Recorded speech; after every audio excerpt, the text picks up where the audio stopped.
जय हिंद दोस्तों। आजादी के समय होना चाहिए था कांग्रेस का बंटवारा, लेकिन इन कांग्रेसियों ने कर दिया हमारे देश का बंटवारा।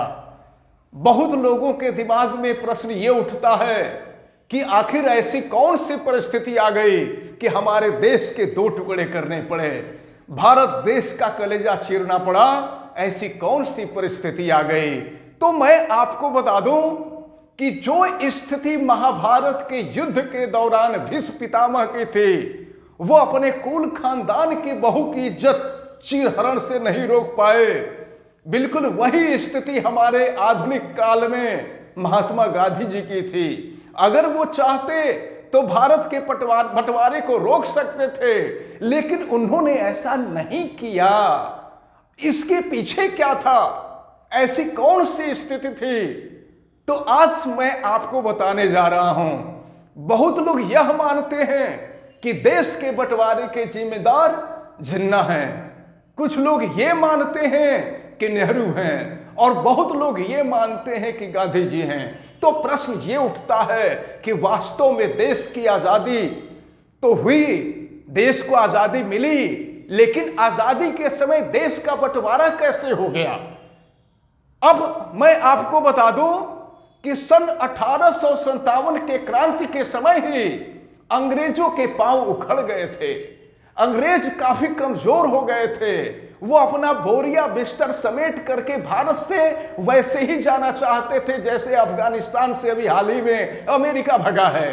बिल्कुल वही स्थिति अंग्रेजों की थी, लेकिन अंत में अंग्रेजों ने अपने दिमाग का प्रयोग किया और उस समय अंग्रेज एलन एक्टोवियम ह्यूम एओ ह्यूम ने कांग्रेस की स्थापना कर दी।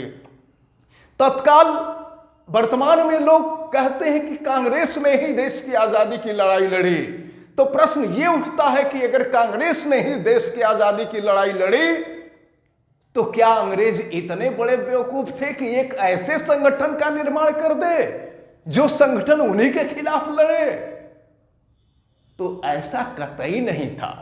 सच्चाई यह है कि जब अंग्रेज कमजोर होने लगे तो उन्होंने सोचा कि भारत के कुछ ऐसे लोग जिनको हम अपना एजेंट बना लें, दूसरे शब्दों में कहिए दलाल बना लें, जिनके प्रभाव से, जिनके वजह से हम 33 करोड़ देशवासियों के ऊपर अपना अधिक आधिपत्य जमा सकें, हम अपना शासन कर सकें। तो मैं आपको यह भी बता दूं कि देश के बंटवारे के लिए केवल 3 लोग जिम्मेदार थे, और 3 लोगों में अब निर्णय लेना हम लोगों को यह है कि किसकी जिम्मेदारी ज्यादा थी, किसकी जिम्मेदारी कम थी।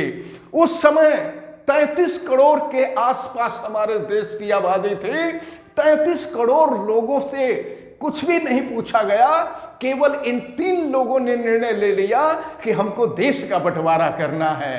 अब मैं आपको बता दूं कि लोग जो कहा करते हैं कि जिन्ना ने देश का बंटवारा कराया, वजह क्या थी? जिन्ना क्यों देश का बंटवारा कराना चाहता था?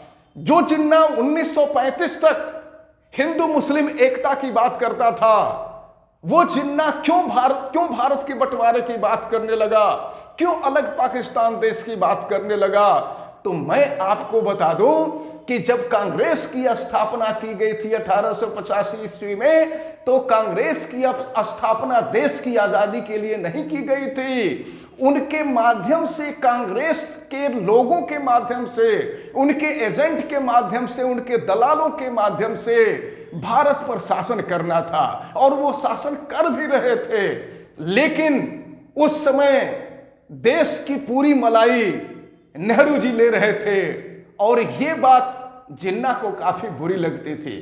जिन्ना भी चाहते थे कि जितना मजा नेहरू जी ले रहे हैं उतना मजा हम भी लें, और गांधी जी आंख बंद करके देखा करते थे। अब मैं आपको बता दूं कि कांग्रेस में इस व्यक्ति को, यानी जिन्ना को, उचित प्रतिनिधित्व नहीं मिलता था। ये जो चाहता था इसकी वाली नहीं होती थी, और नेहरू जी अपनी मनमानी किया करते थे, और गांधी जी नेहरू की मनमानी को नहीं रोक पाते थे। यही परिणाम था कि देश का बंटवारा हो गया। देश का कलेजा छलनी कर दिया गया, देश को दो टुकड़े में बांट दिया गया। मैं आपको ये भी बता दूं कि केवल इन दो लोगों के वर्चस्व की लड़ाई थी, नेहरू और जिन्ना के केवल वर्चस्व की लड़ाई थी। नेहरू चाहते थे कि कांग्रेस में हमारा वर्चस्व रहे, जिन्ना चाहते थे कि हमारा वर्चस्व रहे, और सिर्फ ये दो लोग मिलकर के, ऊपर से हम लोगों के गांधी बाबा थे जो केवल आंख बंद करके देखा करते थे, क्योंकि उनको नेहरू से बहुत ज्यादा प्रेम था। और अगर नेहरू प्रेम नहीं दिखाए होते तो मैं आपको यह भी बता दूं कि जिन्ना केवल धमकी देता था कि हम अलग देश की मांग कर देंगे, हम अलग देश की मांग कर देंगे, क्योंकि कांग्रेस में उसका उचित नेतृत्व नहीं मिल पाता था, उसको उचित प्रतिनिधित्व नहीं मिल पाता था। तो प्रश्न ये उठता था कि अगर जिन्ना को कांग्रेस में उचित प्रतिनिधित्व नहीं मिल पाता था तो जिन्ना को कांग्रेस का बंटवारा करके अपना एक अलग कांग्रेस बना लेना चाहिए था। नेहरू जी को अलग कांग्रेस बना लेना चाहिए था, जैसे इस समय बना लिया करते हैं लोग। एक नेहरू कांग्रेस की हो जाती, एक कांग्रेस जिन्ना की हो जाती। ये दोनों लोग देश का बंटवारा क्यों कर दिए?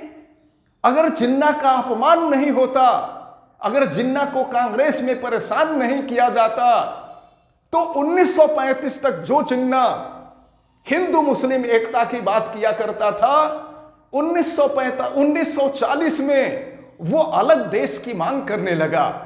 तो अब प्रश्न ये उठता है कि इसके लिए केवल जिन्ना को तो जिम्मेदार नहीं कहा जा सकता ना।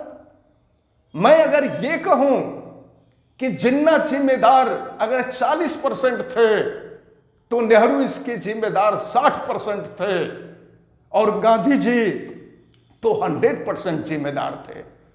और केवल इन तीन लोगों के आपसी लड़ाई की वजह से हम लोगों के देश का बंटवारा हुआ, जो कि नहीं होना चाहिए था।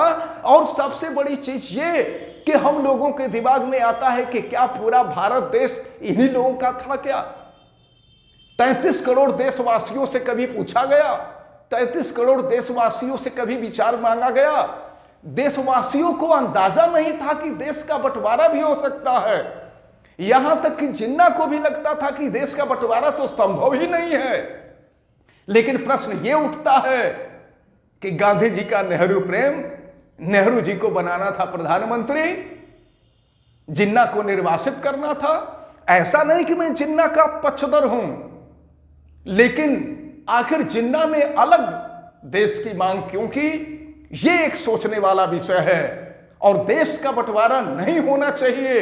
देश का बंटवारा केवल इन दो लोगों की आपसी लड़ाई की वजह से हुआ था। इसमें 33 करोड़ देशवासी हतप्रभ थे, 33 करोड़ देशवासी परेशान थे कि ऐसा क्यों किया जा रहा है। और गांधी बाबा बिल्कुल शांत होकर के देखा करते थे।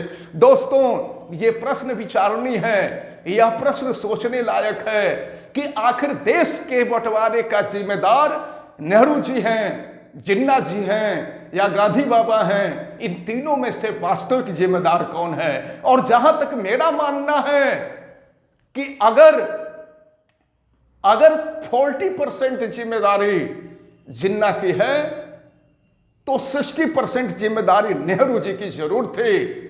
और उनके ऊपर सबसे ऊपर महात्मा गांधी जी थे।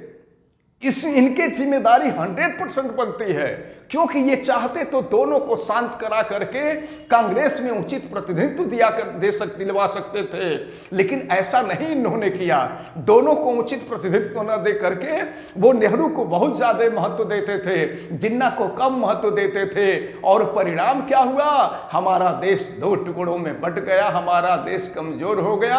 और उसी समय हिंदू मुस्लिम लड़ाई की नींव पड़ गई। और अभी भी देश जो है उसका दंश जो है झेल रहा है।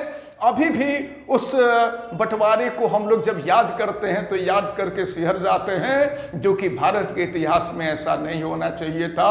आप सभी लोगों का बहुत बहुत धन्यवाद दोस्तों। जय हिंद।